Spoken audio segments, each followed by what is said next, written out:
Olá, meu querido líder, minha querida líder. Com muita alegria no coração que nós vemos aqui mais uma semana a fim de meditarmos aqui no estudo do sermão pregado no último domingo pelo reverendo Hermes. O título desse sermão é A Canção da Criação.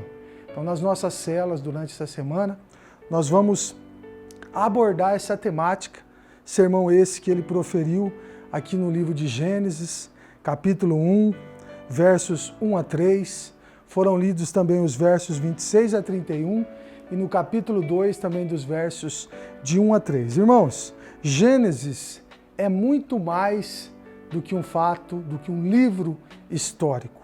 O fator da criação trata-se ali de um convite de Deus para que ele seja adorado. O próprio Salmo 19, a partir do verso de número 1, diz que os céus proclamam a glória de Deus e o firmamento anuncia as obras das suas mãos. Então toda a criação, ela anela, ela deseja esse cântico de adoração ao Criador, ou seja, toda a criação nos remete sempre ao Deus que criou todas as coisas. E para refletirmos juntos, irmãos e irmãs, nas nossas células, preparamos aqui 3 perguntas para refletirmos lá, para confabularmos ali com os irmãos. A primeira delas é a seguinte: o homem em sua essência nasce no caos do pecado. Eu e você, nós sabemos disso, nós somos totalmente depravados, né? A total depravação, que seria aí o primeiro ponto, né, do calvinismo. Então, de que forma a criação divina pode trazer ordem ao caos humano? Irmãos, o texto lido fala que a terra estava sem forma e vazia, e o Espírito de Deus pairava sobre a face das águas. Irmãos, o Espírito de Deus precisa dirigir a minha e a sua vida. Note que essa direção, essa instrução, esse caminho é dado sempre pelo Paráclito, né? Como é dito lá em João 16, na missão do Consolador, ou seja, é ele quem convence o homem do pecado, da justiça e do juízo. Se você vive em situação de caos, é o Espírito Santo de Deus que há de ministrar em seu coração e fazê-lo refletir sobre o estado em que está vivendo. Note que o Espírito Santo nos auxilia até nas nossas orações. Você pode trabalhar isso na sua célula. Diz o texto de Romanos que ele intercede por nós com gemidos inexprimíveis junto ao Pai. Porque o texto fala que nós nem orar como convém, nós sabemos. E além de tudo, como cristãos que somos, nós temos que sempre nos pautar na pessoa de Jesus Cristo. Note que Jesus, em Mateus, no capítulo 4, ele é guiado pelo Espírito ao deserto. Ou seja, ali ele fora tentado logo depois de seu batismo. Irmãos, você e eu passaremos por momentos difíceis nessa vida, mas o Espírito de Deus há de trazer ordem a esse caos, fazendo com que nossa vida possa trilhar de maneira especial nas mãos daquele que nos conduz.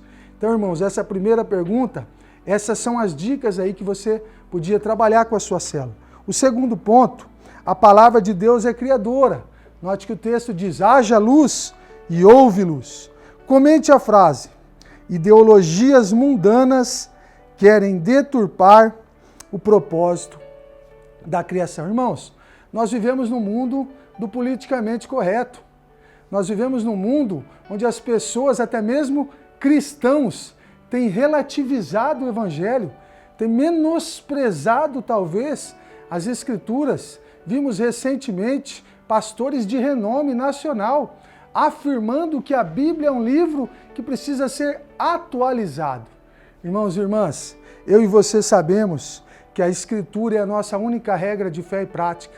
O próprio Jesus, em João 5,39, diz, examinai as Escrituras, porque cuidais ter nela a vida eterna, e são elas que testificam de mim. Irmãos, as ideologias tentam deturpar a palavra, tentam influenciar os nossos filhos de maneira imprudente a viver de forma desobediente aquilo que Deus pauta como princípio eterno para a minha e para a sua vida.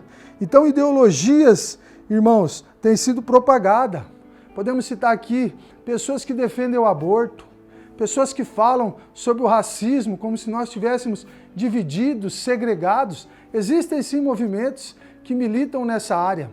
E também você vê sobre questões sexuais, pautando sobre o homossexualismo. Irmão, irmã, a Escritura é muito clara a respeito de todos esses temas.